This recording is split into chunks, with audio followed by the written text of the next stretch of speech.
হচ্ছে police, BNP, Jamaat Islami যেখানে পায় মিছিলে পাইলে সমানে ঠেঙ্গায়।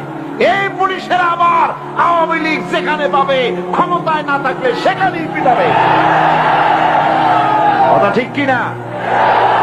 এগুলি মনে মনে রাখতে হবে, এগুলি ইতিহাস, এগুলি ইতিহাস। আমি কি বাড়াই বলছি না? ঠিক বললাম? এই পুলিশরাই দেখে রেখে এরাই আজকের যে স্বরাষ্ট্রমন্ত্রী, কালকে দেখবেন পিটানের ঠেলায় ক্ষমতায় যদি না থাকে হসপিটালে শুয়ে আছে। এগুলি তো আমরা পত্রিকায় দেখি, ছবি শুদ্ধ দেখি। কথা ঠিক কিনা? এগুলি আমি বললাম কেন? এই জন্য বললাম, ইতিহাস ভুলে যাওয়া উচিত না, ক্ষমতার দম্ভে পাগল হয়ে যাওয়া উচিত না। আল্লাহ পাক বলেছেন, লিনানজুরাকুম কাইফা তা'মালুন, ক্ষমতা দিয়ে আমি দেখি আমলটা কি করো, তোমার আমলটা কি হয়। ক্ষমতায় যারা থাকে, ক্ষমতার মোহে চতুর্দিকে অন্ধকার দেখে, মনে করে আমার পতন আর হবে না।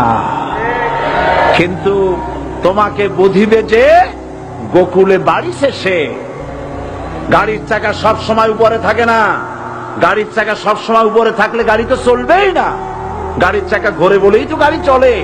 সুতরাং এই উপরে তোমার চাকা উপরে এখন আছে বলে, তোমার দলের চাকা উপরে আছে বলে যারা মানুষের উপরে জুলুম করছো, আলেমদেরকে ধরতেছো, মুসল্লিদেরকে ধরে ধরে জেলে ঢুকাচ্ছ, সময় আসবে এমন ইন্দুরের কর্তব্য মানা পালাবার জন্য